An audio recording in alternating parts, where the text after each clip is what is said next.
എന്തുകൊണ്ടാണ് നമ്മൾ Indian stock മാർക്കറ്റിൽ ഇൻവോൾവ് ആകണം അല്ലെങ്കിൽ ഇൻവെസ്റ്റ്മെൻറ്റ് സ്റ്റാർട്ട് ചെയ്യണം എന്ന് പറയുന്നത്? സാധാരണ ജനങ്ങൾക്ക് അറിയാം, ഒരു 10,000 20,000 ഒക്കെ വരുമാനമുള്ള ആൾക്കാരുണ്ടാവും നമ്മുടെ നാട്ടിൽ. അതുപോലെ തന്നെ സെൽഫ് എംപ്ലോയ്മെൻറ്റ് ചെയ്യുന്ന ആൾക്കാരുണ്ടാവും. ഇവർക്കൊക്കെ തന്നെ ഒന്നല്ലെങ്കിൽ സാലറി ഇൻക്രിമെൻറ്റ് കിട്ടണം, അതല്ലാന്നുണ്ടെങ്കിൽ അവരുടെ സെയിൽസ് ഇമ്പ്രൂവ് ആയിട്ട് പ്രോഫിറ്റബിൾ ആവണം. അങ്ങനെ ഉണ്ടെങ്കിൽ മാത്രമാണ് അവർക്കൊരു ഗ്രോത്ത് എന്ന് പറയുന്നത്. നമ്മൾ കേട്ടിട്ടുണ്ടാവും, ഇന്ത്യയുടെ GDP 6% അല്ലെങ്കിൽ 7% ഗ്രോത്തിലേക്ക് പോവുകയാണ്. ഇന്ത്യയുടെ ഓരോ ബിസിനസ് സെഗ്മെൻറ്റുകൾ കൂടുതലായിട്ട് പ്രോഫിറ്റ് എടുത്തു, അല്ലെങ്കിൽ അദാനി പ്രത്യേകിച്ച്, അല്ലെങ്കിൽ റിലയൻസ്, ഏതോ ഒരു കമ്പനി, പല ന്യൂസുകൾ നമുക്ക് വരുന്നതായിരിക്കും.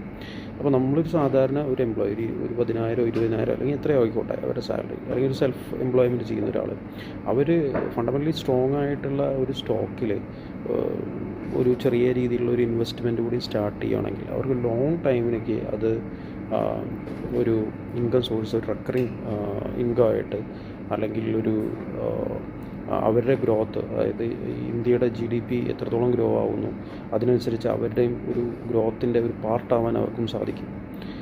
അത് എത്രത്തോളം നമ്മൾ ഡിലേ ചെയ്യുന്നു, അല്ലെങ്കിൽ എത്രത്തോളം നമ്മൾ ചെയ്യാതിരിക്കുന്നു, അത് നമ്മുടെ ഒരു ഫെയിലിയർ ആയിരിക്കും. സാമ്പത്തികപരമായിട്ട് ഫിനാൻഷ്യലി നമുക്ക് പിന്നീട് ദുഃഖിക്കേണ്ടി വരും.